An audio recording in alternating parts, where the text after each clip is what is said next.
there, and let's get started. Hi. Hi, I'm finally doing this. My name is Elizabeth and I'm a medical student and an artist, and today I am starting my podcast for the first time. To be honest, I've recorded this about 2 or 3 times today. Well, tried to, and I couldn't find a setup that was good enough, and I felt as though I didn't know what to say. I still don't. But you know what? I've wanted to do this for the longest time. Podcasting was the first sort of media that I kind of seriously consumed, way before I knew about YouTube and things like that. So I've always dreamt of having a podcast on my own. It's kind of like one of my biggest childhood dreams, and I thought I would finally do it. So here it is. If you're listening to this, I apologise. This is going to be the worst first episode of a podcast you have heard in your life. But I really want to do this. I really, really want to be good at this one day. And I know it will take months or probably years. But if I can stick to it for a while, I think hopefully at some point this will become decent and maybe even worth listening to. But for now, we're going to jump into the hecticness that is my first podcast. The reason I've wanted to do this for so long is that I feel as the podcasts have a whole category of their own. They are not overproduced. They're so unscripted and raw, and I feel as though I would have the freedom to talk about whatever I wanted, and they're a good excuse for me to get painting some more. And also I feel as though they're so intimate. It's probably because of the way that I consume podcasts, in that I'm usually just lying in my bed and there's someone whispering in my ear, definitely very intimate, but I just love it. There's a connection like nothing else, and even though they are sometimes very rambly, and I'm sure mine will be extremely rambly until I can make my speaking coherent, they're still very, very worth it for me. So here we go, basically. So let's get started, shall we? I have my paints here, my brush, and I'm finishing this painting, hopefully, or like working on this painting that I started absolutely ages ago now, embarrassingly long ago. But let me just bring this up. But I haven't worked on it in a very long time, so sort out my mic. I think that's going to be slightly better, I hope. But yeah. So yeah, the thing that I picked this painting ages ago because it made me uncomfortable, and I like it when things make me uncomfortable, because then it's an opportunity for me to go, oh, why was that? Let's get into that a bit more. So and I think something about ageism is deeply ingrained in at least myself, in wondering that, oh, this old couple kind of kissing each other is not something that I see every day. So I thought I would paint it so I would get myself over the discomfort. But basically, the thing that I wanted to talk about today is something that I actually have been asked about so much on my channel. I've been emailed about it, and that is how to get over comparison.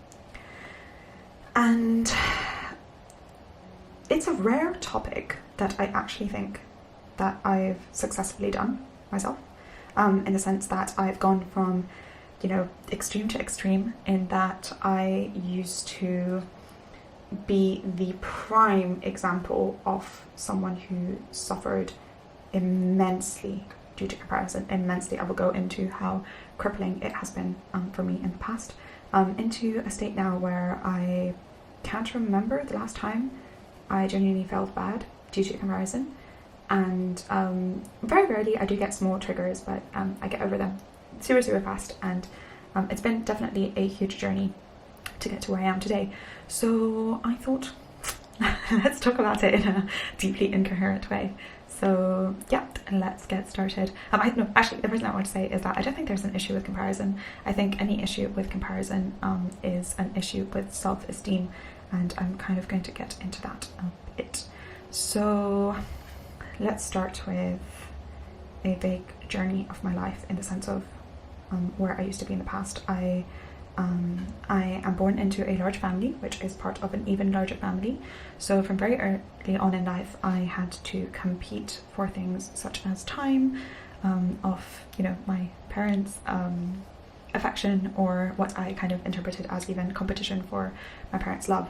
So competition was something that I was very familiar with from a very, very young age.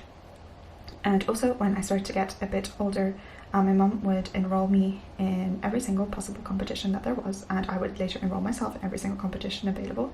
And that was things from kind of anything academic basically, so sciences, and even things like acting and poetry, and I would take part in many, many different competitions. The issue there was that I think I was unlucky because I won a lot. And I don't say this out of a sense of false modesty, I say this because it did not allow me to grow as a person. I think all of my self-esteem was tightly associated with my wins, and once those were taken away, there was nothing there. I had no eternal strong sense of self-worth, and I mean, perhaps I had no sense of self-worth at all, and it was only tied to my achievements, which is a very terrible place to be. And I think I took this with me into adulthood. Medicine, for example, is a terrible place for competitive people, and yet all of us in medicine are highly competitive. You put a bunch of people who are used to getting 100% in every exam competing with each other, then we're literally competing over 0.05%, which can be completely, a random difference can make a kind of discernible difference, and it is such a toxic kind of place to be. And so very quickly this state of competition became something that I needed to rid myself of, because it was actually costing me a lot emotionally. And also, for example, YouTube has helped with this. In YouTube you can see statistics, and everyone can see how many views and likes your videos get, and how much other people are growing compared to you. So it's not only like medical competition, but it's worse in a way, because everyone can see, it's all out there. So I think definitely by the time that I started YouTube, I was already very comfortable with this. So I think that's what helped me kind of enjoy the process, and I never had issues of comparison on YouTube. But back to how I managed to get over it, or what helped. I think, like I said, it was realizing that the reason that this is making me feel uncomfortable, and the reason that this is making me feel bad, is that I have very low self-esteem, and that my self-worth is so closely tied to my results that any sort of threat to that, any sort of realization that I am perhaps not the best, will make me feel completely unworthy. And that's obviously a bit of an extreme as to what I felt, but very often, especially if I was low for other reasons, I would be experiencing that extreme of negative emotion, which is just as lovely as it sounds, basically. And therefore, I think the first step was, of course, realizing this, and realizing that I do have a problem. I cannot easily experience or cannot easily be aware of success surrounding me without having to compare myself to it, and therefore very often feeling quite bad. And I think what helped me was firstly going into what are my sources of self-worth. And this was a very valuable exercise for me to do, because I think when I did this exercise, I was faced with, I think, how much of a shallow, superficial, judgmental person that I was towards myself. It's absolutely shocking. So what I did is I wrote down my sources of self-worth, and I not only wrote them down, but I created a pie chart after them. So what percentage of my self-worth was based on different things. And it was absolutely incredibly superficial. It was so awful. And if you do this, please be completely honest with yourself, and say, what are the things that you are like basing your self-worth on? Is it the way that you look? Is it your like what people think of you? Is it how well you do academically? Is it how much money you have? So just do that, and don't show it to anyone if you don't want to, but just be completely honest with that. That would be the first step. And if you want to save your self-worth, and this was quite helpful for me to do, what I did next was I wrote, what did I value in other people? So what were my sources of worth for other people? And it was so different. It was so different. I would never care what my friends look like, how much money my friends make, what they do, what percentage they got in their exams, what their plans were for life, how successful they were relative to other people. I literally would never care about that stuff, and I never cared about that stuff with my friends. And yet when it came to myself, I thought that those were the things that were the most important for me. So I was massively a hypocrite, because why would these incredible people that I was friends with be friends with someone who thought of themselves in such a superficial way? So I think looking at that pie chart of self-worth literally made me realize that most of my sources of self-worth were based on comparison and based on superficial things and based on things that actually I never cared for in other people. And I think that shock factor was in itself enough to kind of like jolt me into realizing this is not okay. And then the next step, I think, and I think the moment that you do it, there is a powerful click. There is a powerful click, but it takes so much work because there's so much uprooting to do in the way that I viewed myself, and especially in the way that I behaved with myself. So for example, I often think about this, and I'm sorry, it feels like I'm going on a tangent, and I probably am, but it is related to this. But you know the voice that we have in our head? I realized that I had so many issues with the voice that I had in my head. It was so terrible, and it took me literally to be a proper adult to realize that the voice in my head was absolutely horrible. The voice in my head was, I love my mum, and she is the most incredible person ever, but can you imagine when, I don't know if it will be the same thing for you, but can you imagine when your mom is just really, really exhausted, just super exhausted, and like very, very angry and just fed up with you, and just annoyed at everything that happens around her, and just dissatisfied with everything? And that was the voice in my head. The voice in my head was the worst extreme version of my mother. It was not kind, it was not supportive, it was not objective, it was genuinely just, oh, why are you this way? Why do you do things this way? Why didn't you do better? You could have done so much better. You could have read more today. You could have worked harder today. You could have earned more today. You should have done this. Why did you do all these things? So that was what I was broadcasting to myself constantly, all the time. And I think with that in mind, it was so difficult to then not feel bad when other people were doing better than me, because that voice was just ready to tell me that I was terrible and that I should be doing better. So I think what that process was for me was changing that voice in my mind, realizing that actually I don't need to do anything. I really don't. I don't need to be anyone. I don't need this voice. I don't need this like terrible push. I don't need to feel bad all the time. And it sounds very, very superficial, but it takes so much time, because you say it once, but then you revert back to that state a few days later, because it was all I basically knew, was talking in that way to myself. So yeah, it was realizing that I don't need to do this because I don't care if I don't. I don't need to read this much, and I don't need to score that highly, because if I don't, I actually don't care. And that's, I think, what I did. And it literally took work for me to build my worth up from almost nothing, and especially to detach it as much as I could from any sort of my external accomplishments and how they related to other people. And I can say honestly, it was the best thing that I ever did, because I'm now at the point where I don't care how do I explain this? I don't make things about myself in a positive way, because I definitely did in the past. Someone would do well and I was like, well, you should have done that. Why didn't you try? Or you should have done better. And it got to the point where I would win first prize and I would be second prize was way too close. This doesn't feel like a legitimate win. It was ridiculous. So I feel as though I've gotten to the point where things don't hurt me anymore. Things are not about me. Other successes are wins for them. I'm genuinely happy about those things. I'm a lot less superficial in the way that I kind of value myself, and therefore I'm a lot more, I think, confident in myself.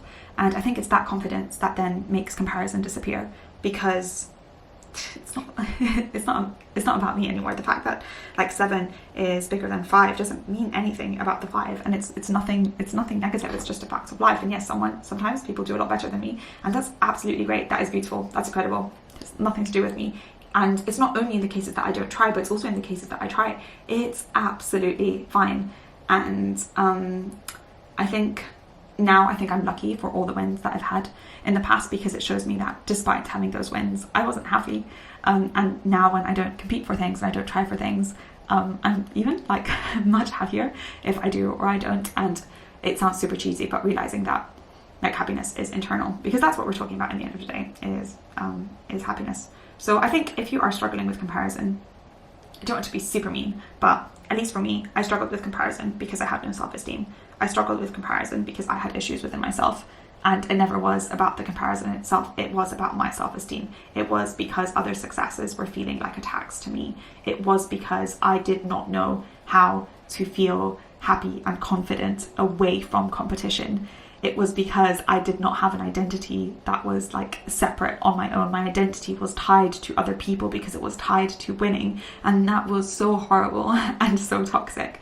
And it was because I had nothing to fall back in my head. I wasn't even safe in my own mind, because my own mind was so like horrible and mean to me. So I think it was realizing all of those things and painstakingly working through them and changing and challenging, and that's what made the difference. So if I would recommend anything, I would recommend, take 15 minutes a day and list all the things that kind of, you can try it either way. So what are the things that trigger your unworthiness? Is it the way that you look? Is it certain comments that people say? Or what are the things that when you do, you feel happy and worthy? And those will be the things that you kind of base your self-worth on. And then create a pie chart out of them and see which ones take the biggest percentage and the lowest percentage.